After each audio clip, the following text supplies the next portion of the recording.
The following program is made possible in part by a grant from the Illinois Arts Council, a state agency. The Chicago Radio Theater.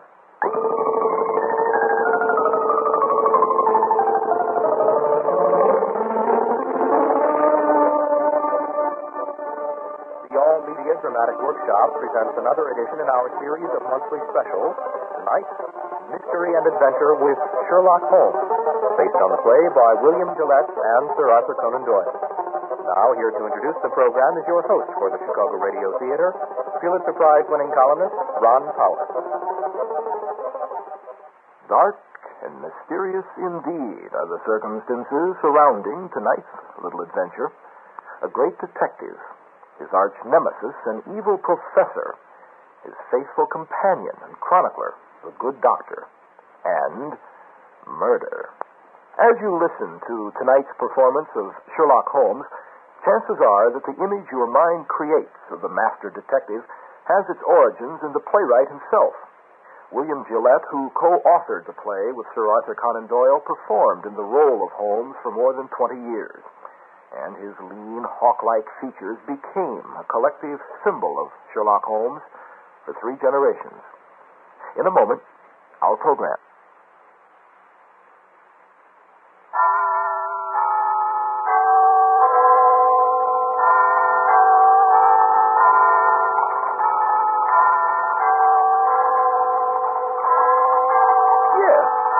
But I'm sure I don't understand it in the least. Well, you see, old boy, when the likely alternatives turn out to be impossible, whatever is left, no matter how improbable, must be the answer. Oh, you don't? That's right, Watson. The game's afoot. There's not a moment to lose.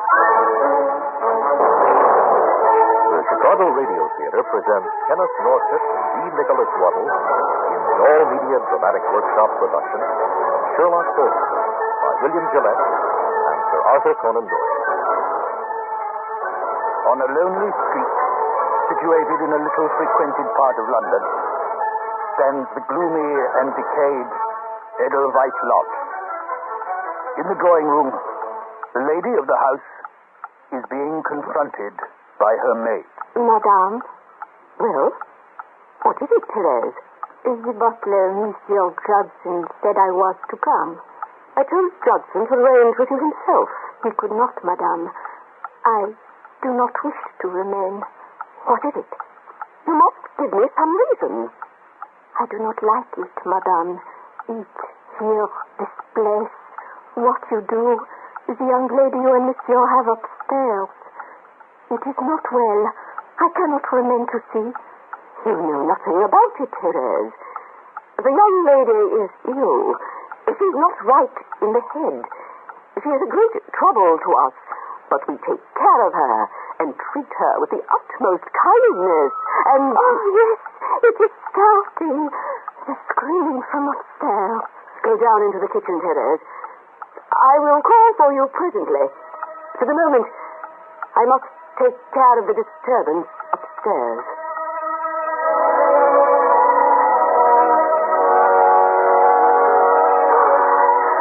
Therese, Mrs. Chetwood's made it quite satisfactory, I suppose. You will not leave her alone? Oh, Monsieur Justin, more than ever before. Did you hear the young lady scream? What is it they make to her? Maybe she is ill. Indeed, I think it is so that they make her ill. Huh? I will not remain to see. I can find another place to work. I have one address. Yeah, you know one. Yes. Yeah. On this card, go to that address. Mr. Sherlock. Someone might hear you.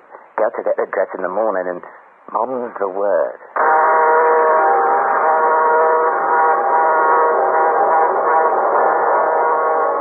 Is that you, Sid? I'm so glad you've come. You brought your tools. Did you get my notes, Sid? Well, I'm here, ain't I? That's what it is. I take it. That's safe in the desk. Yes. We're awfully glad you turned up, Sid. I say, lad, Shut up. My name is Chetwood here. Oh, beg pardon, I'm sure. My mistake. Chetwood, eh? What a nice, nifty name you've hit on this time. You're not robbing yourselves, Doctor. It does look a little like that, but we are needing you to crack our own safe. Well, I knew you was on some rum lay, squatting down in the place for over a year.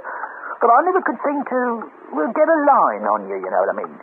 But what have we got here? Loot, I suppose? Only a bundle of papers, Sid. Papers? Mm-hmm. Realise, I trust. We can't tell. It may be something. It may be nothing. Well, if it is something, I'm in it, I hope. Oh, why, of course, Sid. Well, fair enough, then. Now, before we get so going, what's the general surrounding? What's the good of wasting time on all this? Look, see, if I'm in this, I'm in it, ain't I? And I want to know what I'm in. You know that we've been working on the continent. Resorts and all that. So I've heard. Well, it was over there. Detmold was the place. We ran into a young girl who'd been having trouble. Sister just died. Well, you ran across her. Madge took hold and found that this sister of hers had been having some sort of love affair with a foreign gentleman of exceeding high rank. At least, expectations that way. How much was there to it? Promise of marriage. I see. Broke it, I suppose. Yes, and the girl's heart with it. Now, I don't know what more she expected, but anyway, she did expect more. She and her child died together. Oh, dead. She's dead, but the case isn't. There are evidences, letters, photographs, jewelry with inscriptions that he gave her. The sister's been keeping them. We've been keeping the sister, see? Oh. And all the track with her that the tot gave her sister, well, what's her little game? To get even. Waits till he wants to get married and then plugs him with it. Well, these papers and things ought to be worth a little something. What? I tell you, it wouldn't be safe for him to marry until he gets him out of the way. He knows it very well. But what is more, the family knows it. Oh? Family? Rich, I take it? Rich isn't quite the word. There's something else. You don't mean they... Oh, my God. Which of them? I don't tell you that. Well, we are moving among the swells now, ain't we? But this, girl now, the sister of the one that died, how did you manage to get her into it? We did the generous, friendly. I picked her up, of course, and sympathized and consoled. I invited her to stay with me at my house in London. Gillette came over here and got this place, and when I brought her along a week later, it was all ready. And a private desk safe for the packet of letters and jewelry. Yes, combination lock and all. Everything worked out smoothly until a couple of weeks ago when we began to hear from the firm of London solicitors. Some veiled proposals were made which showed that the time was coming. They wanted things out of the way. Suddenly, all negotiations on their side stopped. The next thing for me to do was to threaten. I wanted the letters for this, but when I went to get them, I found that in some way the girl had managed to change the lock on us. The numbers were all wrong, and we couldn't frighten her, starve her into opening the thing. I see. So, you've got the stuff in there. That's what I'm telling you. Oh, well, it won't take long to rectify that trifling little error. But what gets me is why they broke off with their offers. It's simple enough. They've got in Sherlock Holmes on the case. What's that? Is Holmes in this? That's what Leary told me half an hour ago. You've got a pen and paper? Here you are, Sid. What's your nearest telegraph office? Around the corner in Lincoln Street. Well, now, take this and run for it. And mind what I say, run for it. Now, that's to Professor Moriarty. Moriarty is king of them all in London. He runs everything that's shady. And Holmes has been setting lines all round for him for months. And he didn't know it. And now he's waking up to it. And there's the devil to pay. He wants any case that Holmes is on. It's a dead fight between them. He'll take the case just to get at Holmes. He'll kill him before he's finished with him. You can lay all you've got on him. What are you telling him? Nothing whatever. Except I've got a job on as I want to see him about in the morning. When did you sell? Mm-hmm. But don't take all night over it. You can't tell what might happen. Go on, Jim. All right, keep your eyes open.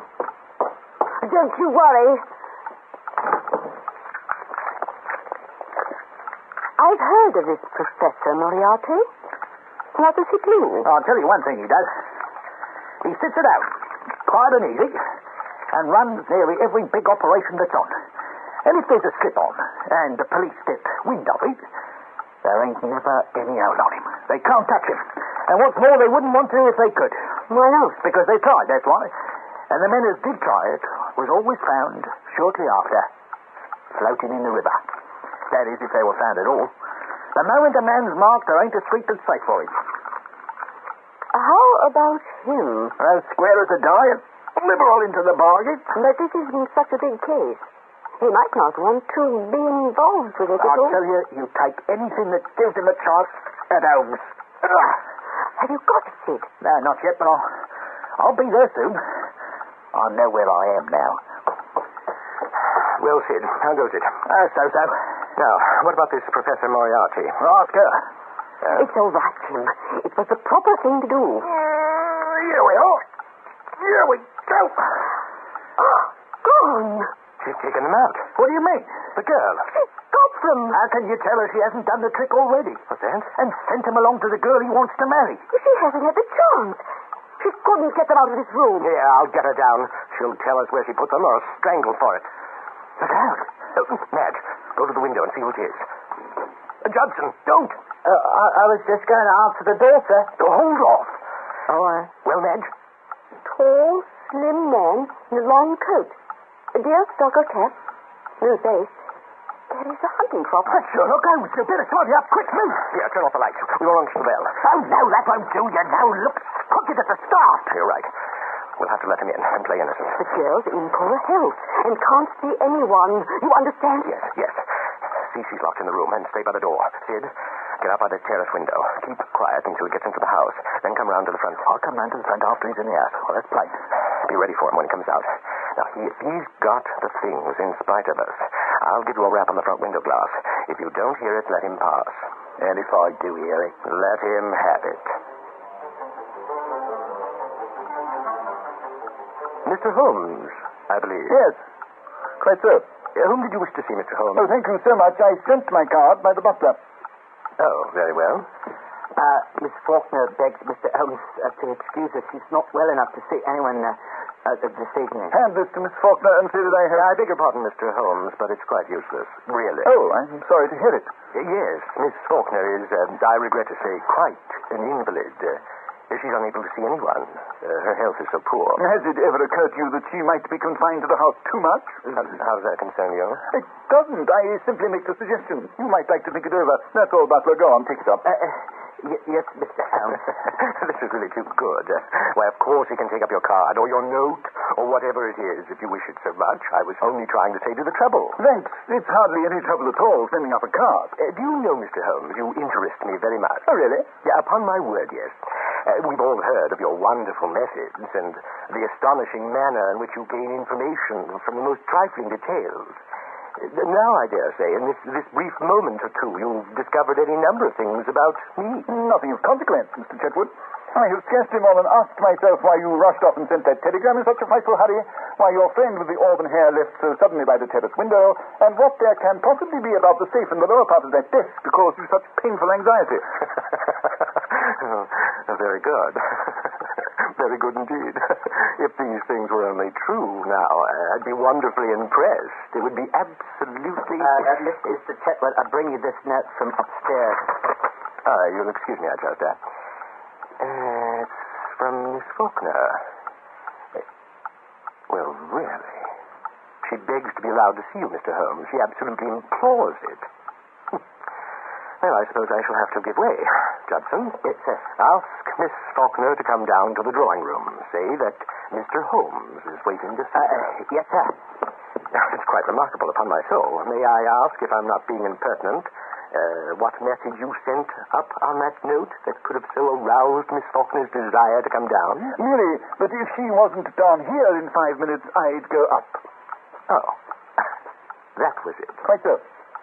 And unless I'm greatly mistaken, I hear the young lady on the stairs, in which case she has a minute and a half to spare.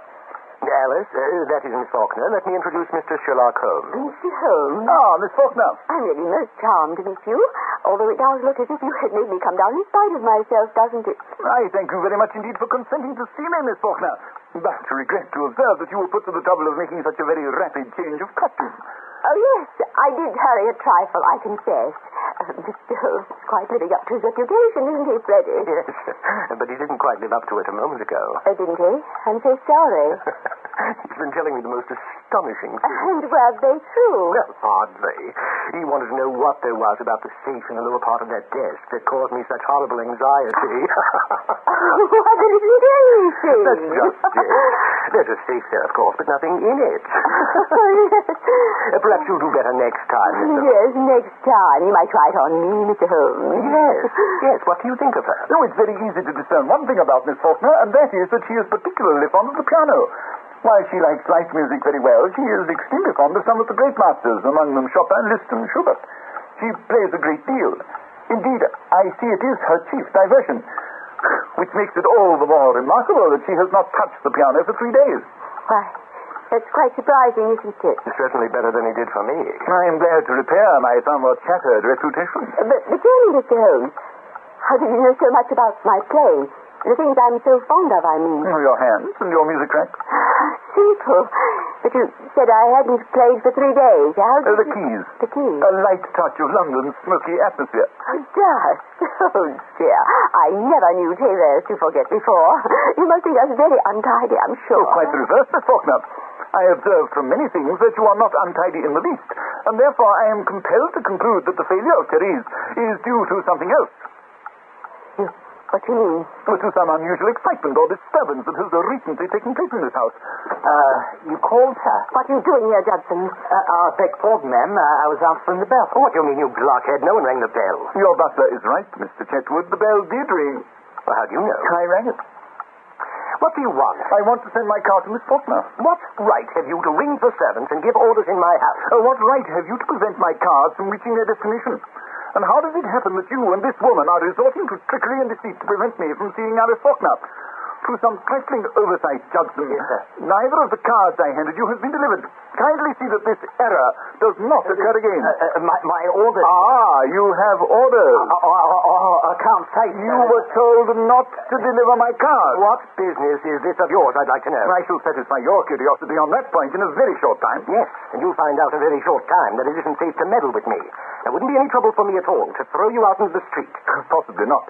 But trouble would swiftly follow such an experiment on your part. That's a cursed lucky thing for you I'm not armed. Yes. Well, when Miss Faulkner comes down, you can go and arm yourself. Arm myself? I'll call the police. And what's more, I'll do it now. Oh, no, you will not do it now. You will remain where you are until the lady I came here to see has entered this room. What makes you sure of that? Because you will prefer to avoid an investigation of your very suspicious conduct, Mr. James Larrabee. An investigation that shall certainly take place if you or your wife presume further to interfere with my business. As for you, Judson, my man, it gives me pleasure to recall the features of an old acquaintance. Your recent connection with the signing of another man's name to a small piece of paper has made your presence at headquarters much desired. You will either deliver that card to Miss Faulkner at once, or you sleep in the police station tonight. It's a matter of small consequence to me which you do. Shall I tell, sir? Oh, go on. Take up the card. It makes no difference to me. Yes, sir. If he comes down, can't you get them away from her? If he does, Sid Prince is waiting for him outside. Larrabee, a short time since you displayed an acute anxiety to leave the room. Pray do not let me detain you or your wife any longer. This is Mr. Holmes. You wish to see me? Very much indeed, Miss Faulkner. But I am sorry to see that you are far from well. Let me draw you a chair. Oh, no, No. I beg your pardon, but what does this red mark on your wrist signify? Nothing. Nothing. No. And the mark here on your neck, plainly showing the clutch of a man's fingers, does that mean nothing also? It occurs to me that I should like to have an explanation of this. Possibly you couldn't furnish one, Mr. Larrabee. How should I know? Seems to have occurred in your own house. Well, what if it did? You'd better understand that it isn't healthy for you or anyone else to interfere with my business. Then it is your business. We have that much at least. Pray be seated, Miss Faulkner. I don't know who you are, Mr. Holmes, or why you are here. I shall be very glad to explain. So far as the question of my identity is concerned, you have my name and address, as well as the announcement of my profession. On the card, which I observe you still hold crossed tightly in the fingers of your left hand. A detective. Quite so. And my business is this. I have been consulted as to the possibility of obtaining from you certain letters and other things which are supposed to be in your possession and which, I need not tell you, are the source of the greatest anxiety. I am able to assure you of the sincere penitence, the deep regret of the one who inflicted the injury and of his earnest desire to make any reparation within his power. How can reparation be made to the dead? How indeed. And for that very reason, whatever injury you yourself may be able to inflict by means of these things can be no reparation, no satisfaction, no indemnity to the one no longer here. You will be acting for the living, not the dead, for your own satisfaction, Miss Faulkner, your own revenge. I know from this, and from other things that have happened, better a marriage is contemplated. It is quite true. I cannot give up what I intend to do, Mr. Holmes. There are other things beside revenge. There is punishment. If I am not able to communicate with the family to which this man proposes to ally himself in time to prevent such a thing, the punishment will come later. But you may be perfectly sure that it will come. There is nothing more to say. Oh, pardon me. I seem to have bumped my chair. Good night, Mr. Holmes. But, my dear Miss Faulkner, before you... Now, what's that? What's that? Oh, what's going on in your house here? Mr. Chetwood. Well, what is it? Speak out. The lamp in the kitchen, sir. It fell off the table and everything down there is blazing, sir. The house is on fire. Don't alarm yourself, Miss Faulkner. There is no fire. No fire? The smoke was all I arranged for. Arranged for? What does it mean, Mr. Holmes? That I wanted this package of letters, Miss Faulkner. I won't take them, Miss Faulkner. As you very likely conjecture, the alarm of fire was only to make you betray their hiding place in the lining of the chair, which you did. And I availed myself of that betrayal, as you see. But now that I witness your great distress, I find that I cannot keep them, unless you can possibly change your mind and let me have them of your own free will. I hardly suppose you could. I will therefore return them to you. Now I've got a revolver. So, you've got them, have you?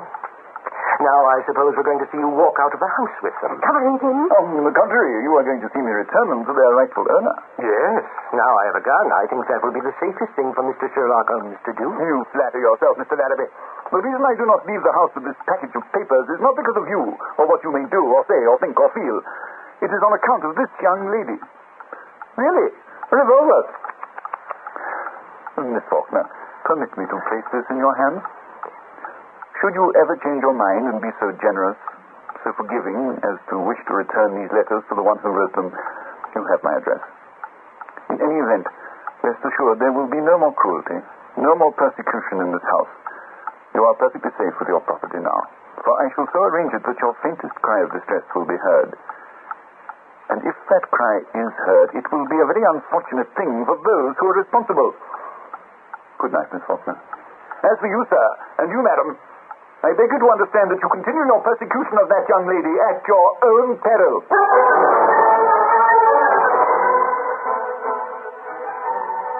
He didn't get it, did he? No. Well, what is it? What's the pay if he didn't? What? He found it and gave it to the girl? Well, I say, what you waiting for? Now's the chance before she hides it again. No, but what's the matter? Do you want to lose it? No, you're right. It's all a cursed bluff. No, Jim. I tell you we will. Now's our chance to get hold of it. Well, I should say. What's that? Put down the door. No, he's on that side. Johnson? Johnson! Yes, sir. I think someone knocked, Judson. Well, I beg pardon, ma'am, but there's no one at the door. There. He's got us watched. What we want to do is leave it alone and let the Emperor have it. You mean Professor Moriarty? That's who I mean. Once let him get at it, and he'll settle it with Holmes pretty quickly.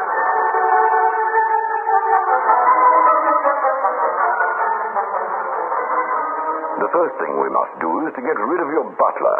Not discharge him, get rid of him. Prince, have Cragen do that. Today, as soon as it's dark.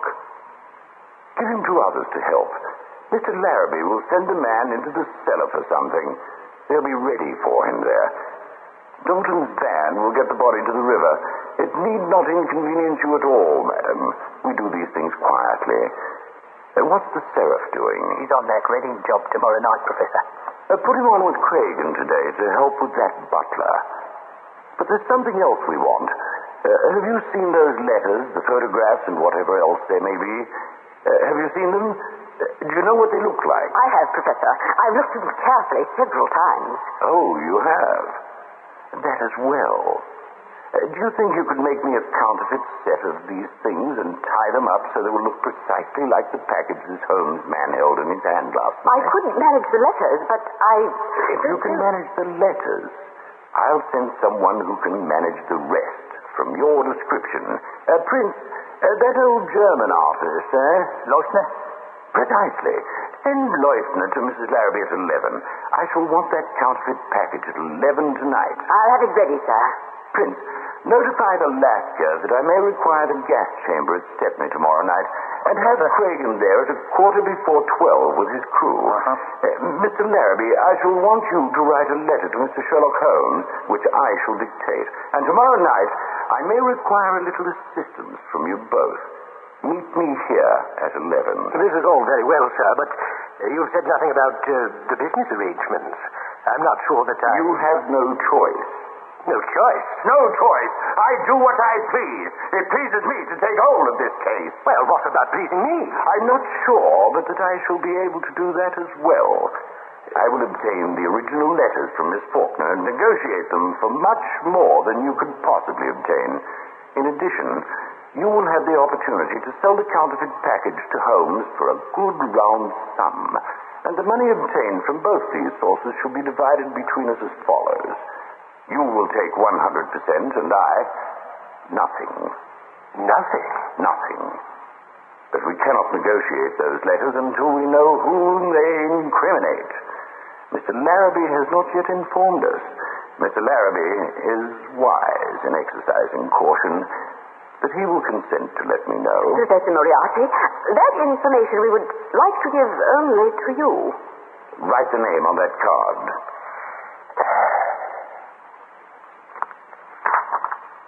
This is an absolute certainty. Absolute. It means that you have a fortune.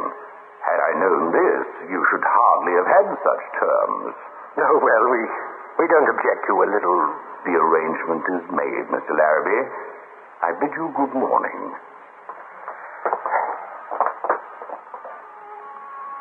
Prince, place your men at 9 tonight for Sherlock Holmes' house in Baker Street. You're going to go there yourself, sir? I will go there myself. But the meeting you arranged for tomorrow night, sir. I'm to get him in the gas chamber. If I fail to kill him in Baker Street, we'll have him in Swandam Lane. Either way, I have him, Prince. 2 strings to our bow. 2 strings. Eh, Prince?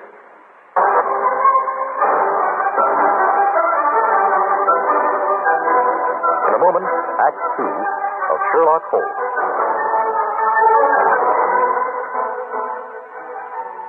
You're listening to the Chicago Radio Theater on Chicago's fine art station, WFMT-FM Chicago and WFMT Cicero. The Radio Theater has some very interesting projects planned. Future programs include plays by Saul Bellow, the Swedish novelist Per Lagerkvist, and A.A. Milne's Winnie the Pooh. Next month, the Radio Theater is performing the famous War of the Worlds, broadcast live at Northwest Federal Savings. More about this at our next intermission. Also, they are preparing a program on F. Scott Fitzgerald for National Public Radio and a radio version of Homer's The Odyssey. To make sure you are informed of all this activity, you can phone in now for our free audio bills, which detail the monthly broadcast. The audio bills give background on the casts and playwrights and act as a friendly reminder to tune in. There are operators on duty until the end of tonight's program. The phone lines are limited, so please be patient if you can't reach the Radio Theater on the first try. The numbers at WFMT are 751-7100 or 751-7127.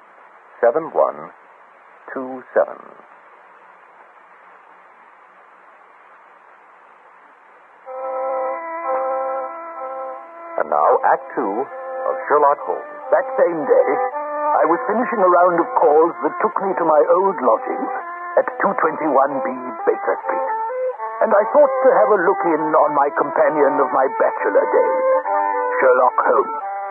The paid boy Billy showed me in. Still sawing away, eh, Holmes? Oh, Watson, my dear fellow. Oh, how are you, Holmes? I'm delighted to see you. Perfectly delighted. Upon my word, I am, but... Oh, I'm so sorry to observe that your wife left you in this way. She has gone on a little visit, but how did you know? How did I? Well, I like that. How did I know?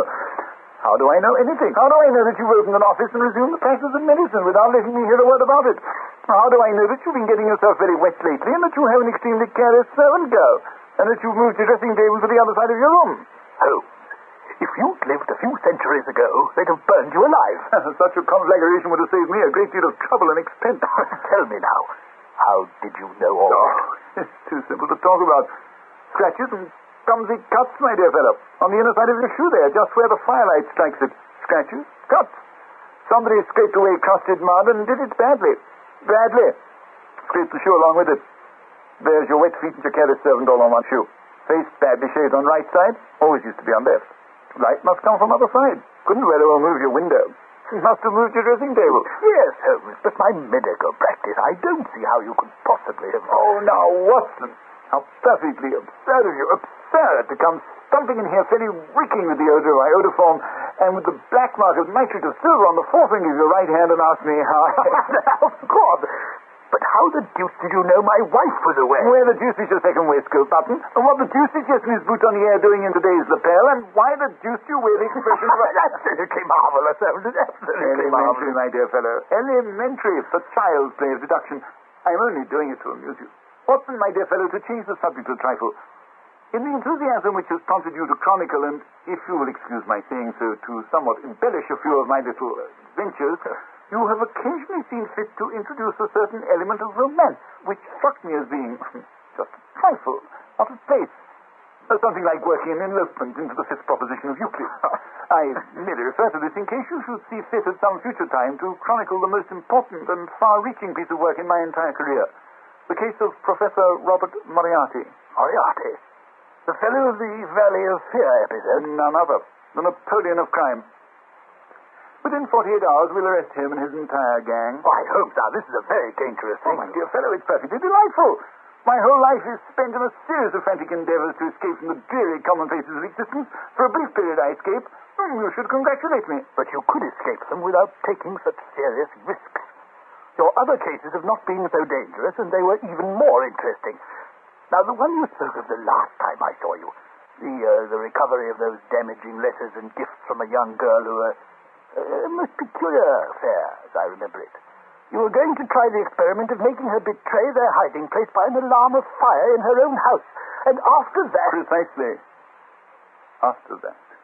Didn't the plan succeed? Yes, as far as I've gone. You got Foreman into the house as butler? Yes, Foreman was in as butler, calling himself Judson. And upon your signal, he overturned a lamp in the kitchen, scattered the smoke balls, and gave an alarm of fire. And the young lady... Now, She did, Watson. The young lady did. It all transpired precisely as I planned. She betrayed the hiding place in her fright, and I took the packet of papers and handed it back to Miss Faulkner. But why did you hand it back after going to all that trouble to get it? For the very simple reason, my dear Watson, that it would have been theft for me to keep it.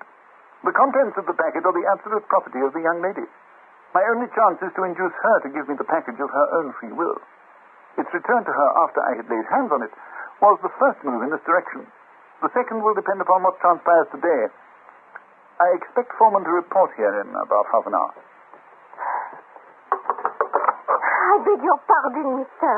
The boy has said to come right up as soon as I come. Quite right, quite right. Oh, I fear Monsieur is troubled. Monsieur, the butler, your assistant, the one who sent me to you. Foreman?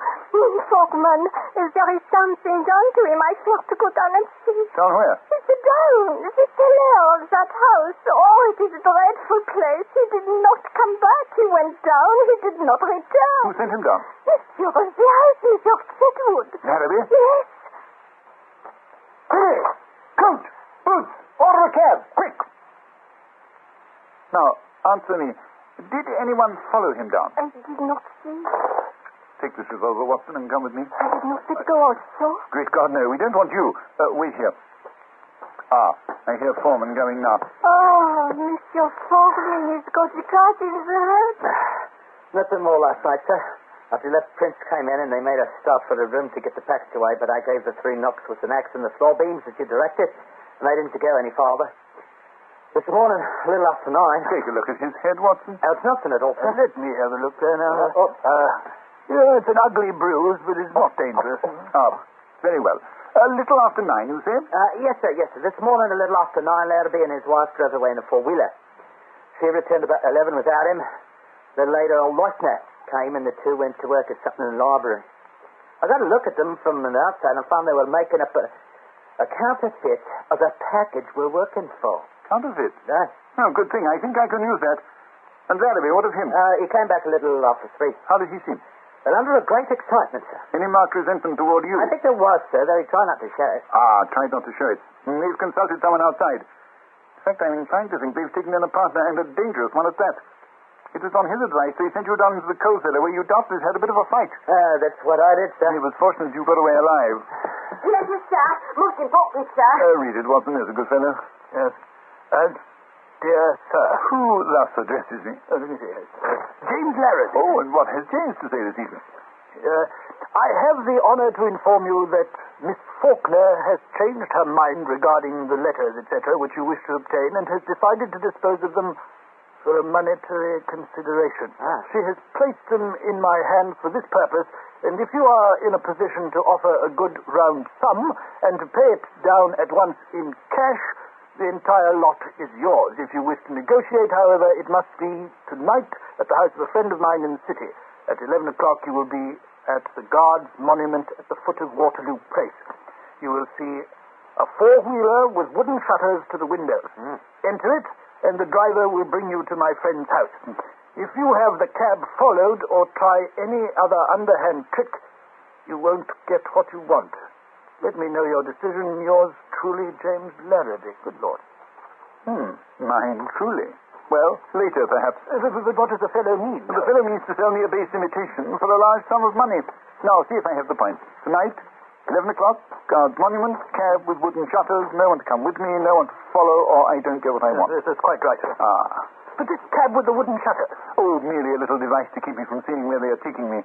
Billy. Yes, sir. Give this to the man and... It was a woman, sir. Young or old? Quite young, sir. Seen the driver before? Yes, sir, but can't think where. Hand this to the lady, apologize for the delay, and look at the driver again. Yes, sir. But my dear Holmes, you didn't say you would go. Oh, but I certainly did. Oh, mademoiselle. Oui, monsieur. This fellow means mischief. And this fellow means the same. Be so good, mademoiselle, as to listen to every word. Tonight at 12 o'clock, I meet Mr. James Larrabee and purchase from him the false bundle of letters to which you just now overheard us refer. Oui, monsieur. I wish Miss Faulkner to know at once that I propose to buy this package tonight. I will tell her, monsieur. That is my wish. But do not tell her that I know this packet and its contents to be counterfeit. She is to suppose that I think I am buying the genuine. Oui, monsieur. When you purchase, you think you have the real. Quite so. Oh, one more thing. Tomorrow evening I shall want you to accompany her to this place, here. However, you will receive further instructions as to this in the morning. Oui, monsieur. Foreman. Yes, sir. Change your make a disguise number 14 and go through every place in the Riverside District. Don't stop till you get a clue to this new partner of Larrabee's. I must have it. Very well, sir. If you please, sir, there's a man waiting down at the street door, and he says he must speak to Mr. Foreman, sir, as quick as he can. I think we'd better have a look at this man. Billy, show him up. He can't come up, sir. He's a watching of a man in the street. He says he's from Scotland Yard. I'd better see what it is, sir. No, well, take a look at him first. Be ready for anything. Trust me for that, sir. See what he does, Billy. Yes, sir. Oh, this is becoming interesting, Holmes. Look here. You've been so kind as to give me a halfway look into this case. One moment, my dear fellow. Billy! Yes, sir. Mr. Foreman, is he still there? No, sir. He's gone. No, that's all. Yes, sir. Thank you, sir. As you were saying, Watson, this strange case of Miss Faulkner. Precisely. This strange case of Miss Well, Faulkner. you've given me some idea of it, but I would certainly like to know what you propose to do with that counterfeit package which you are going to risk your life to obtain. I intend, with the aid of the counterfeit, to make her willingly hand me the genuine. I shall accomplish this by a piece of trickery and deceit of which I am heartily ashamed, and which I would never have undertaken if I had known her as I do now. Too bad. She's rather a nice girl, Watson. A nice girl, you say? Then you think that possibly... I beg pardon, sir. Mr. Foreman's just sent over from the chemist on the corner to say he said he's opining him a bit. And would Dr. Watson kindly step over and get him something to put on it? Oh, yes, certainly. I'll go at once. That's singular. It didn't look like anything serious. I'll be back in a minute, Holmes. Billy, Yes, sir. who brought that message from Foreman? A boy from the chemist, sir. Yes, of course, but which boy? Must have been a new one, sir. I ain't never seen you before. Billy, get downstairs quickly and look after the doctor. If the boy's gone and there's a man with him, it means mischief. Let me know. Don't stop to come up. Ring the doorbell. I'll hear it. Ring it loud. Yes, sir.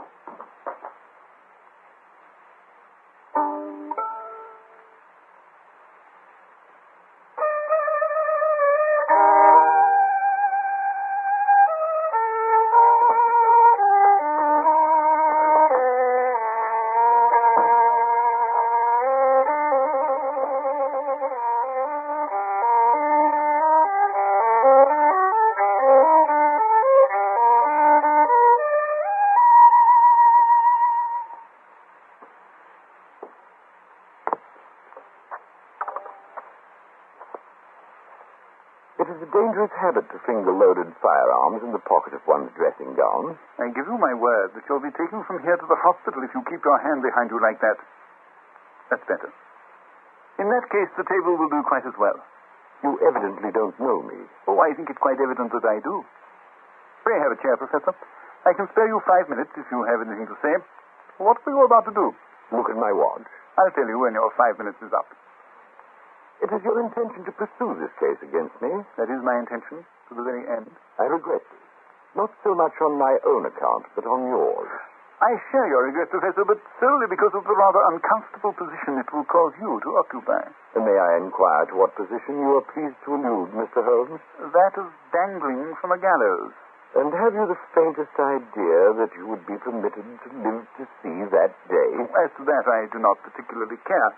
Just so that I can bring you to see it. You'll never bring me to see it. Do you think that I would be here if I had not made the streets quite safe in every respect? Oh, I could never so grossly overestimate your courage as that. Do you imagine that your friend the doctor and your man foreman will soon return? Possibly not. So, it leaves us quite alone, doesn't it, Mr. Holmes? Quite alone. So that we can talk the matter over quietly and not be disturbed. In the first place, I wish to call your attention to a few memoranda which I have jotted down, which you will find... Look out! Don't do that. Put your hands down, quickly. A little further away from that memorandum book you were talking about. I was merely about to take out Well, a merely small don't notebook. do it. I don't want it. I've got one of my own. If you want it, we'll have someone get it for you. Watson! I always like to save my guests unnecessary trouble. I observe that your friend does not answer your call. No, but I have an idea that he will before long. It may possibly be longer than you think, Mr. Holmes. What? Yes. At least we'll try once more, Professor. Watson! Doesn't it occur to you that he may possibly have been detained, Mr. Holmes? It does, Professor. But it also occurs to me that you are in very much the same predicament, Professor Moriarty. Watson! I beg pardon, Holmes. Someone tried to hold me. Oh, it's quite evident, however, that he failed to do so. I dare say. He's got my coat, but he hasn't got me. Watson. Yes, Holmes. The gentleman I am carefully pointing out to you with this 42 desires to have us get something out of his left-hand inside coat pocket.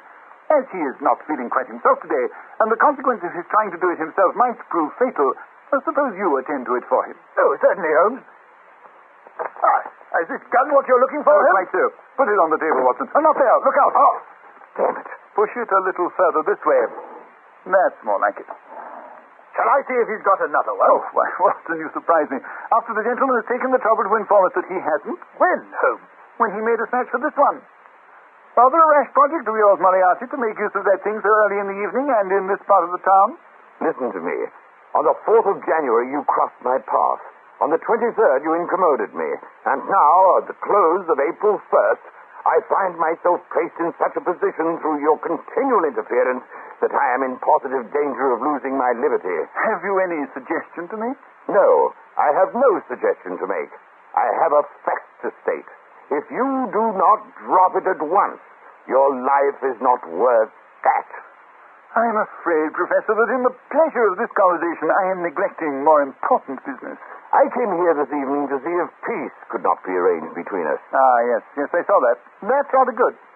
You have seen fit not only to reject my proposals, but to make insulting references coupled with threats of arrest. Quite so. You have been warned of your danger. You do not heed that warning. Perhaps you will heed this. Look out, Holmes! Look out, he's gone! Oh, I didn't suppose you'd want to use that thing again, so I took your cartridges out and put them in my pocket. Watson, would you care to show the Professor out? Professor? Is this Professor Moriarty? The very same. Oh, it will be a pleasure to show him out. Come along, Professor. You'll pay for this. You know, Professor, I've chronicled several of Holmes' adventures, and if you'd ever care to have your own life of crime set before the public, I'd be quite happy. Good old Watson.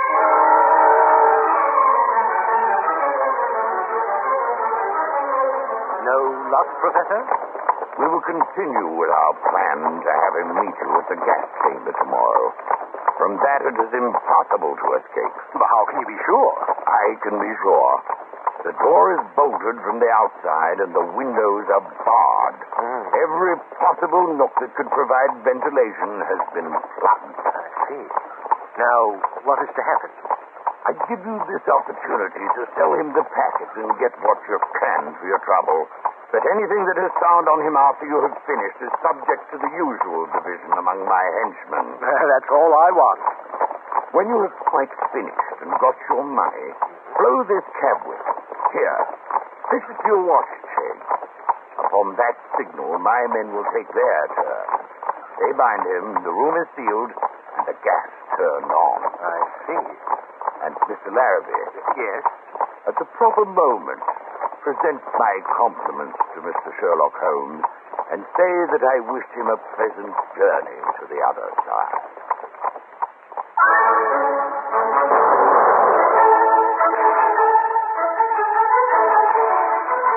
In a moment, the conclusion of Sherlock Holmes.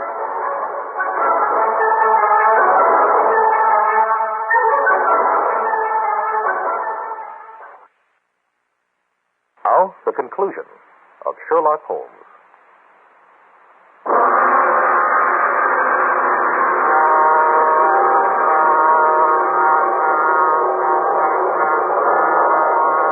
You understand, we're on this floor, just around the far turn of the passage, so he won't see us as he's coming up. I understand. Now, my wife's outside. We'll give a signal when she sees him. But you respond to my signal from here. I got you. Now, go. He's doing him over. Come on, boys, let's go. Come on. Now, Mr. Holmes, this is the end for you. What you want? Don't you get into this place. I followed you in a cab. What have you been doing since I came up here? Informing the police, perhaps? No, I was afraid he'd come, so I waited. To warn him, I suppose. Yes, to warn him. You're going to swindle and deceive him, I know that. Is there anything more? What could you do if there was? I could buy you off. How much would you give? The genuine package. The real one. All the proofs. Everything. You got it with you? I can get it in a few moments. So you do all that for this man? You think he's your friend, I suppose? I haven't thought of it. Well, look what he's doing now. Coming here to buy these things from me. They're false. They're counterfeit. Yes, but he doesn't know that. He may ask my permission still. He won't get the chance. Won't get that? Then there is something else. Well, you see me here by myself, don't you? I'm going to talk to him on a little business. How could I do him any harm? Where are those men who came up here? What men? 3 terrible-looking men. I saw them going at the street door. Oh, those men. They went up the other stairway. You can see them through the next building if you look outside this window. I look in the passageway, if you please. Yes, but I don't see. Where are those men? Just stay where you are, and you'll see them very soon. You're going to do him some harm. No, it's just a little joke at his expense. You wanted the letters, the package I had in the safe. I'll get it for you. Let me go and I'll bring it here, or whatever you tell me. I give you my word not to say anything to anyone. Not to him, not to the policeman, not to anyone. You needn't take the trouble to get it, but you can tell me where it is. And you'll have to be quick about that, too. Yes.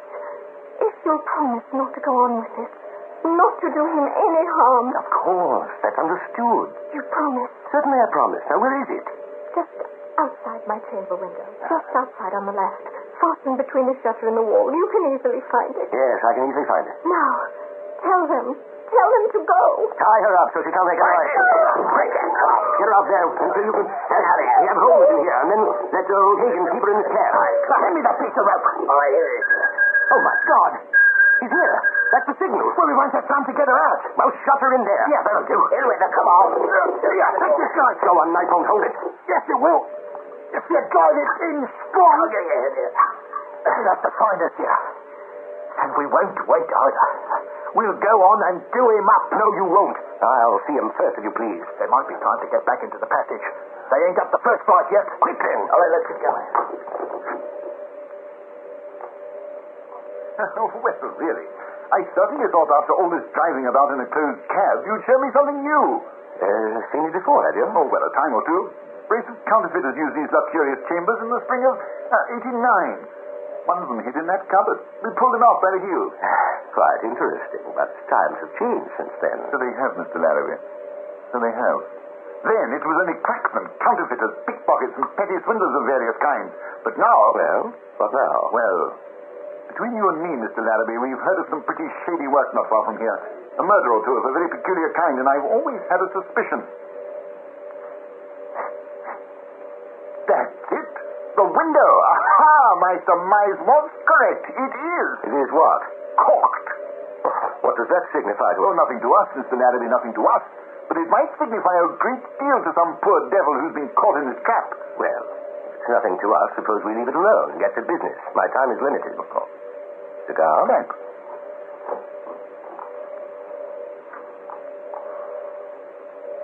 Fine cigar. Glad you like it. Now, here is the little packet, which is the object of this meeting. I haven't opened it yet, but Miss Faulkner tells me everything is there. I suppose, Mr. Larrabee, that as Miss Faulkner knows nothing whatsoever about this affair, we omit her name from the discussion? What do you mean? Who told you she doesn't know? You did.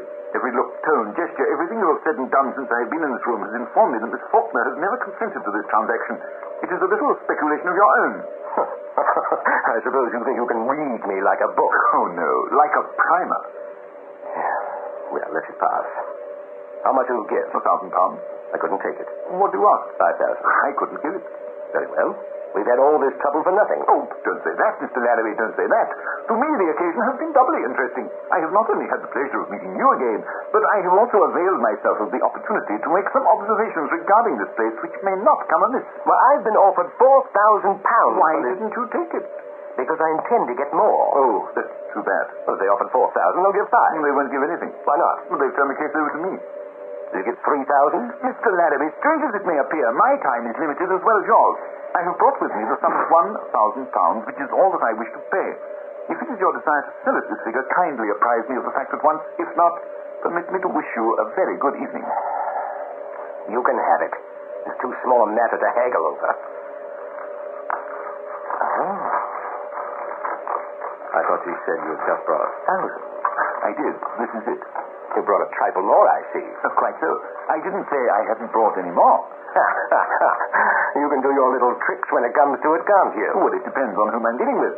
Now, here you are. £1,000. Now I've got you where I want you, Mr. James Larrabee. Trying to grab the asylum out of my pocketbook, were you? You've been so cunning and so cautious and so wise, we couldn't find a thing to hold you for. But this little slip will get you in for robbery. You'll have it in for me, will you? Well, what are your views about being able to get away from here yourself? Why, I do not anticipate any particular difficulty. Robbery, eh? Why, even if you got away from here, you haven't got a witness. You haven't got a witness to your name. I'm not so sure of that, Mr. Larrabee. But do you usually fasten that door with a knife? Come away from that door. Stand back. What does this mean? I'll show you what it means. I'm afraid you're badly hurt, Miss Faulkner. Let me untie you. Mr. Holmes, look! Ah, Prince, delighted to see you. And you too, McCaig. I hope you're beginning to feel a little more like yourself, Miss Faulkner, because we shall leave here very soon. Oh, yes, do let us go, Mr. Holmes. You'll have to wait a bit, Mr. Holmes. We've a little matter of business we'd like to talk over. All right, Prince. I'll see you tomorrow morning in your cell at Boat. Have you got his revolver? Here it is. Good. Now we've got his gun. Think we're going on with it? Why not? Right in your will, I suppose? No, only a brief description of one or two of you gentlemen for the police. I'm ready now. Now, wait a bit. You'd better listen to me, Mr. Holmes. We're going to tie you down, nice and tight, to the top of that paper. Oh, thank you very much indeed, but I don't think you will. And you'll save yourself a deal of trouble if you submit, quiet and easy like. Because if you don't, you might get knocked about some. Oh, Mr. Holmes. Come away from him. Come over here if you don't want to get hurt. My child, if you don't want to get hurt, don't leave me for a second. You'd better look out, miss.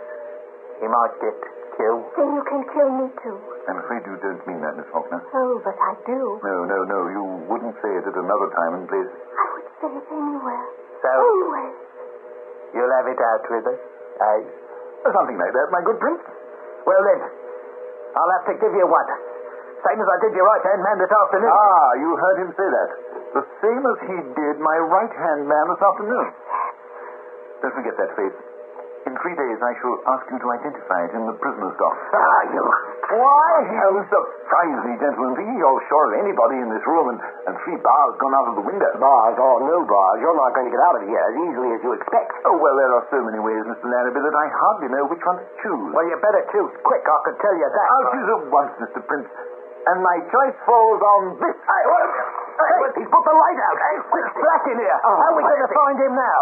There he is, the cigar. Track him by the glow of the cigar. Oh, there he is, by the window. I left the cigar for you on the windowsill. Well, he's not over here at all. He's by the door. Come, my dear. Hey. Oh, he's locked us in here.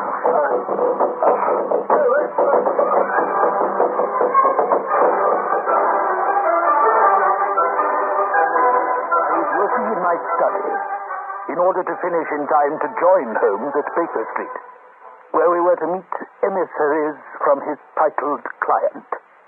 I had just finished seeing my last patient when my man interrupted me. Well, what is it? Lady, sir, and she wants to see you. Most particular, sir. What about? She didn't say, sir.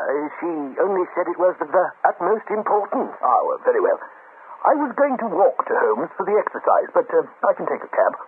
Show her in and call a cab for me at the same time. Yes, Dr. Watson. Oh, Doctor, it's awfully good of you to see me. I'm Mrs. H.D. Whitseaton. Oh, tell me, I didn't bring my card case. Or if I did, I've lost it. Don't trouble about a card, Mrs. Seaton. Please be seated. Thank you so much. It's something that has happened, Doctor. It has just simply happened. I know it wasn't his fault. I know it. Whose fault? My brother's. My poor, dear youngest brother. He couldn't have done such a thing. He simply couldn't. Such a thing as what, Mrs. Seaton? Taken plans of our defences if you brought her from the Admiralty office. You see, he works there. He was the only one who knew about them in the whole office. Well, I'm very sorry indeed, Mrs. Seaton. Thank you so much. They said you were Mr. Holmes's friend. Several people told me that. Several. They advised me to ask you where I could find him. Everything depends on it, Doctor. Holmes, of course. He's just the one you want. He's just the one. Thank you so much. Now, what would you advise me to do? Well, I'd go to Mr. Holmes at once. But I've been. He wasn't there. You went to his house? Yes, at Baker Street. That's why I came to you. They said he might be here. Well, no, he isn't here. But don't you expect him sometime this evening? No, there's no possibility of his coming, so far as I know. But couldn't you get him to come? I could not get him to come, madam. And I beg you to excuse me. I am going out myself on urgent business. Then you think I had better call at his house again? That will be the wisest thing to do. Well, good night, Doctor. What's that, Parsons? It sounded to me like an accident. Oh, dear. I hope it isn't anything serious. It affects me terribly to know that anybody's Well, hurt. it's probably nothing more than a broken-down Hanson. Let's see what it is, Parsons. There's the bell, sir. Somebody's out, sir. And they're wanting... Well, don't allow anybody to come in. I have no more time. Very well, sir. But they're coming, Doctor. Parsons! Let the old man in. Oh, Let the old man come in, can't you? We ought to bring him in, man. No, you cannot come in here. Please, you cannot come in. The doctor can't see anybody. Oh, go on, They would bring him in, sir. It's the old gentleman who was out a bit when the handsome upset. Well, let them put him in here and send at once for Dr. Anstrutter. Oh, yes, sir. Help him in, Parsons. Oh, Doctor, isn't it frightful? Mrs. Seaton, if you will be so good as to step this way, you can reach the hall by taking the first door to your left. But I don't excuse, Doctor. None whatever. Doctor, I must see the poor fellow. I haven't the power to go. Madam, I believe you have some ulterior motive in coming here. You will kindly leave as fast. Right this way, sir. Now be careful of the sister. It'll be all right. Come on now, let's go in. It won't be all It was right. an accident. You can't help an accident. You can't, that's plain enough. He's on the wrong side of the street. Take that dog to this chair. No, I'll sit here. No. This is the chair. Don't you suppose I know where I want to sit down? You'll sit here. You are a very disagreeable man. You are totally uninformed on every subject. I wonder you're able to live in the same house with yourself. Are you a cabman? No, sir. Well, what are you? I'm the butler, sir. I can't stay around here, you know. I've got to go and attend to me. Well, bring your horse in here. I want to speak to him. Why didn't somebody stop him? These cabmen. Oh, what did he bring me in here for? I know where I am. It's a conspiracy. I won't stay in this place. And see if I get out of here alive. You have a cab ready for me. I must see if he is badly hurt. Yes? And Parsons, take that cabman's number. Now, sir, if you'll sit quiet for one moment, I'll have a look at you. But don't let her go to that window. Oh, good Lord. Is that you, Holmes? No, quite so, my dear fellow. Let me remove this wig. Well, what do you want me to do? Well, that's all. You've done it. Don't do anything more just now. But look out, Holmes. She can get out that way. I don't think so. Well. What remarkable weather we're having, Doctor. I'm glad to see that you keep a few prescriptions carefully done up. First aid to the injured, eh? Have you observed, Watson, that those people are always making the most... I've got it, sir. But good heavens, is that Foreman? It's Foreman, all right. Has Inspector Lestrade come with his men? Yes, sir. One of them's in the hall at Eldiner. The others are in the kitchen garden. They came in over the back wall from Mortimer Street. One moment. Now, Watson, my dear fellow, as you doubtless gather from the little episode that has just taken place, we are making the arrest. We've made a pretty good haul already. 4 last night in the gas chamber, 11 this afternoon in various places, and 1 more just now. But I regret to say that up to this present time, Professor Moriarty himself has not risen to the bait. Where do you think he is, Holmes? In the open streets, under some clever disguise, watching for a chance to get at me. 1 moment. Foreman, Yes, sir. bring that Larrabee woman back here for a moment. When you see me light a fresh cigarette, let go your hold on her. Most carelessly, as if your attention was attracted to something else. Pick her up again when I tell you. Yes, sir. I'll do that. And was this woman sent in No, here? quite so. A spy to let them know by some signal, probably at that window, if she should find me in the house. And it just occurred to me that it might not be such a very bad idea to try the professor with that bait. My dear Mrs. Larrabee, I took the liberty of having you brought in for a moment in order to convey to you my sincere sympathy in your rather unpleasant predicament. It's a lie. It's a lie. There's no predicament. I'm so pleased to gather from your somewhat forcible observation that you do not regard it as such. Quite right, too. Our prisons are so well conducted now. Oh, your prisons may be conducted is no concern of mine. There's nothing they can hold me for. Nothing. Well, to be sure, there may be something in that. Still, it occurred to me that you might prefer to be near your unfortunate husband. We hear a great deal about the heroic devotion of wives and all that rubbish. You know, Mrs. Larrabee, when we come right down to it, it's sometimes difficult to foresee the turns that fortune's wheel makes. Many thanks.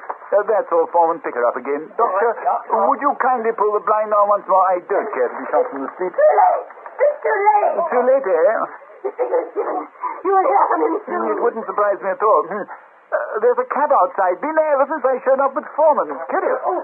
Watson, could you let me have a rather heavy portmanteau for a few moments? I won't do it any harm. Parsons, my large Gladstone. Bring it in here. Yes.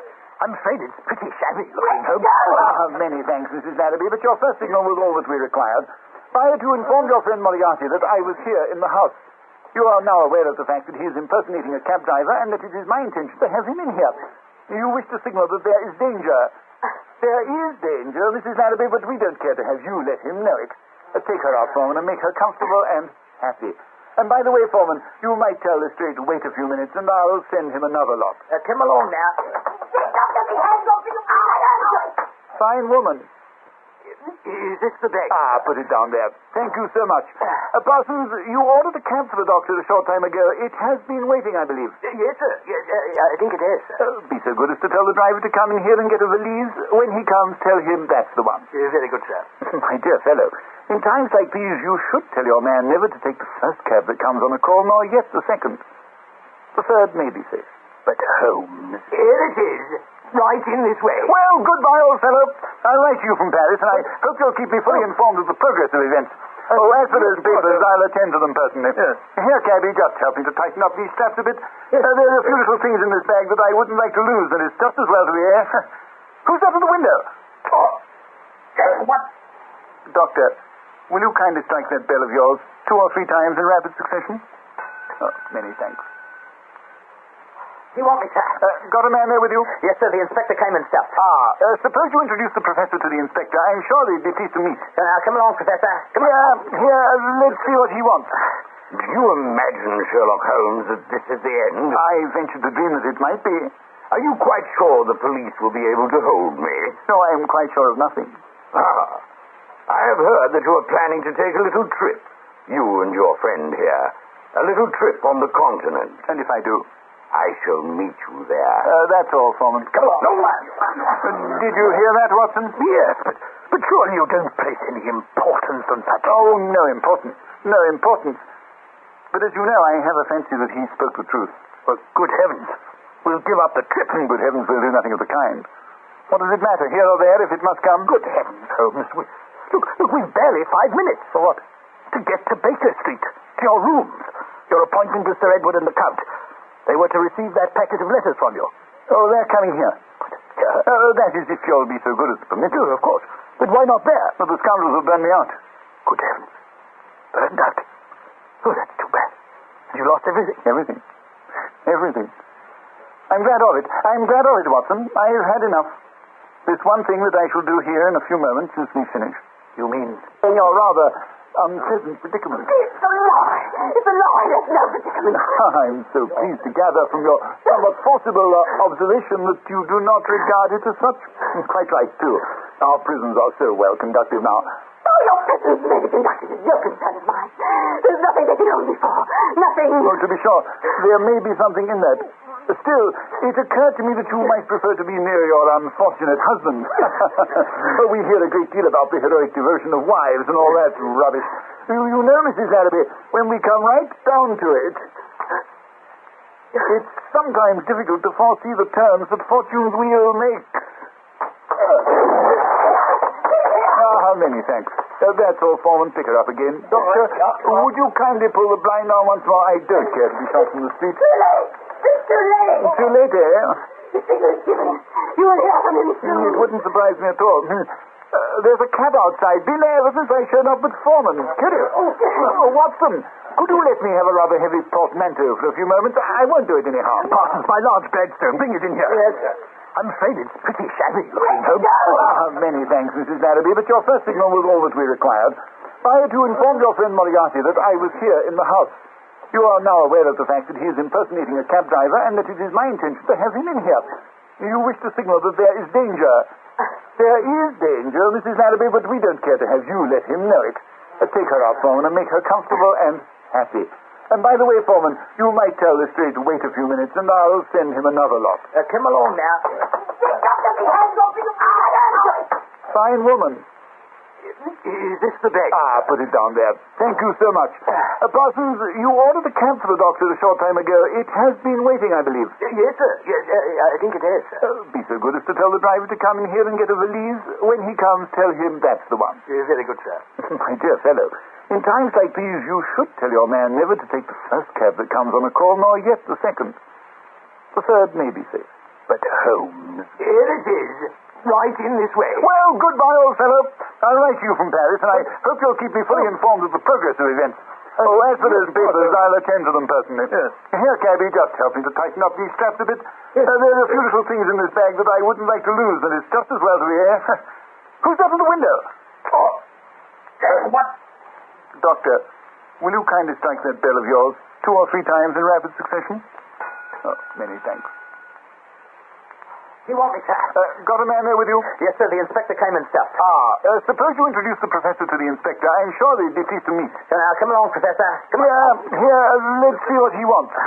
Do you imagine, Sherlock Holmes, that this is the end? I ventured to dream that it might be. Are you quite sure the police will be able to hold me? No, I am quite sure of nothing. I have heard that you are planning to take a little trip. You and your friend here. A little trip on the continent. And if I do? I shall meet you there. That's all, Foreman. Come on. No, Did you hear that, Watson? Yes, but surely you don't place any importance on such... Oh, no importance. No importance. But as you know, I have a fancy that he spoke the truth. Well, good heavens. We'll give up the trip. Good heavens, we'll do nothing of the kind.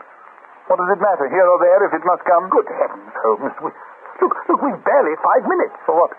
To get to Baker Street, to your rooms. Your appointment with Sir Edward and the Count. They were to receive that packet of letters from you. Oh, they're coming here. Here? That is, if you'll be so good as to permit it. Of course. But why not there? Well, the scoundrels have burned me out.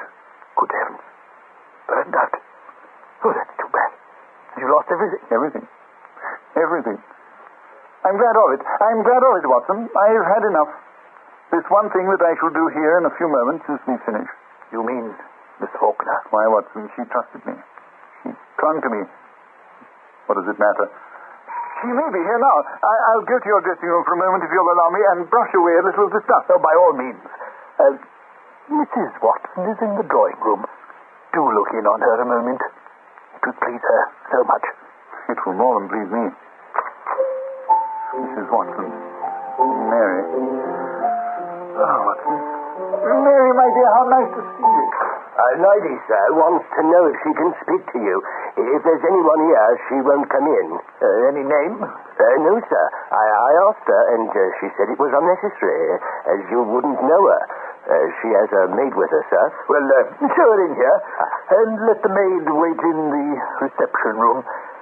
And Parson, yes, 2 gentlemen, Count von Stahlberg and Sir Edward Leighton, will call.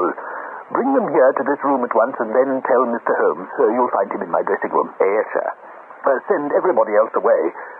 I'll see that lady. Yes, sir. Is this Dr. Watson? Yes, and I am Dr. Watson. Would you mind telling me if Mr. Holmes, Mr. Sherlock Holmes is here? He will be before long, Miss... My name is Faulkner. Miss Faulkner. He came a short time ago, but has gone upstairs for a few moments. Oh, and is he coming down soon? Well, the fact is, Miss Faulkner, he has an appointment with 2 gentlemen here, and I was to let him know as soon as they arrived. Do you suppose I could wait, without troubling you too much, and see him afterward? Certainly, yes. Thank you. And I don't want him to know that I came. Of course, if you wish. There's no need of my telling him. It's very important indeed that you don't, Dr. Watson. I can explain it all to you afterward. No explanation is necessary, Miss Faulkner. Thank you. I suppose there is a waiting room for patients? Yes, or you could sit in there.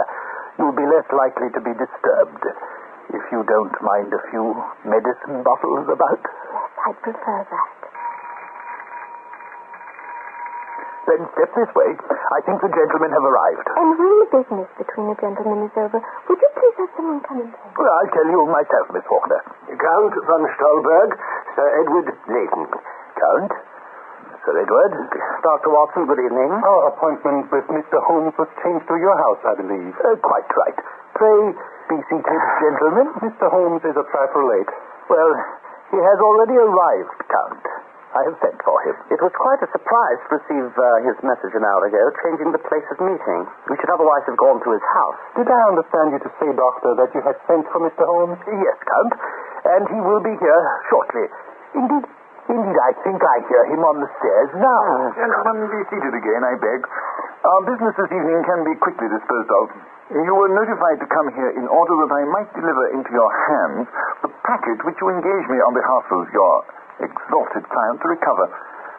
Let me say, in justice to myself, that but for that agreement on my part, I would never have continued with the work.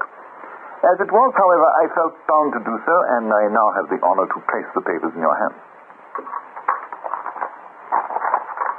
Oh, no. What does this mean, these letters and these other things? Where did you get them?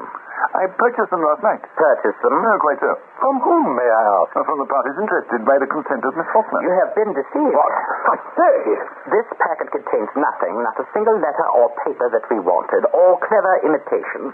The photographs are of another person. You have been duped. With all your supposed cleverness, they have tricked you. Most decided to dupe, Mr. Holmes. This is terrible. You surely do not mean by that there is a possibility you may not be able to recover them. It's quite true. After your positive assurances? Do you mean to say there is no hope of it? None whatever, Count. It's too late now. I can't begin all over again. Why, this is scandalous. There is nothing to do, Sir Edward.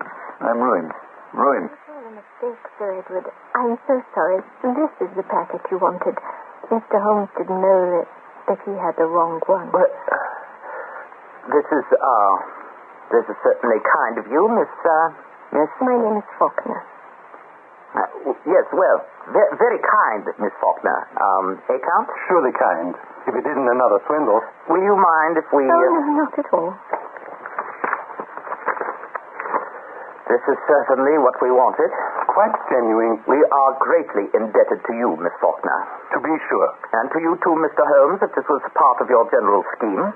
It was certainly an extraordinary method of obtaining possession of valuable documents. Quite extraordinary.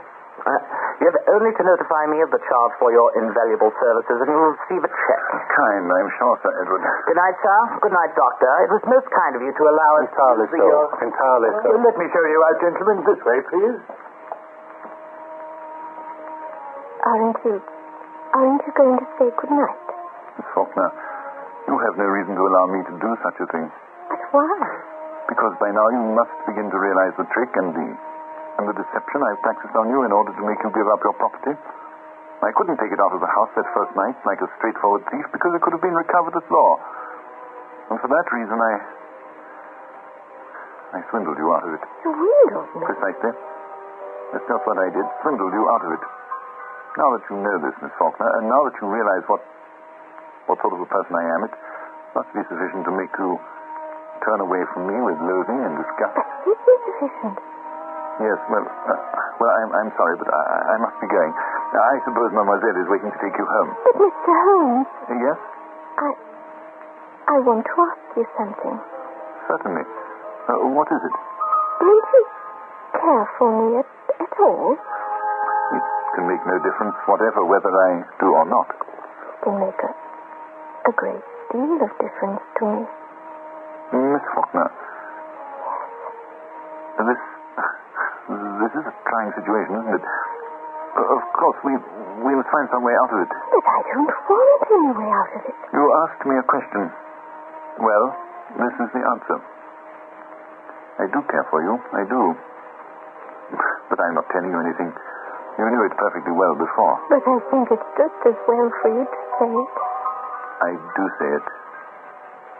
But, dearest one, that must be the end of it. Do you fancy for 1 second that I'd allow your young life to be tangled up with a life like mine? You at the very beginning, and I only a few years from the end at the very most. Why, it would be simply But please, listen. I want you to... I want to tell you. All that is nothing. Nothing. Because whatever life you have is my life, too. All my life. All the life I want. A few words may suffice to tell the little that remains. Moriarty escaped. He indeed did meet Holmes on the continent, in Switzerland to be exact. There, during a terrible struggle, both fell into the Reichenbach Falls. Neither was seen again. We will never know if Holmes would have wed Alice Faulkner had he lived. He was not given to sentiment, and to my knowledge no other woman ever melted his heart except for the adventurous Irene Adler, who excited his respect and nothing more. Anyway, Alice Faulkner disappeared shortly after Holmes and I left for the continent.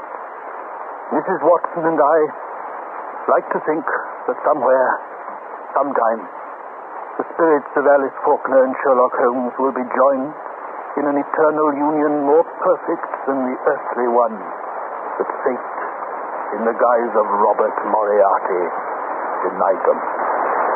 Alice. Alice! I'm here, my darling. I'm here. You're going to be all right. Moriarty is gone, and now I am going to take care of you.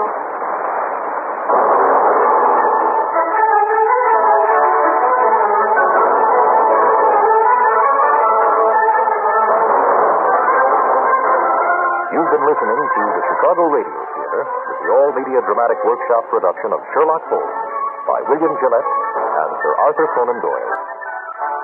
You have heard Kenneth Northcott as Holmes and D. Nicholas Ruddle as Watson.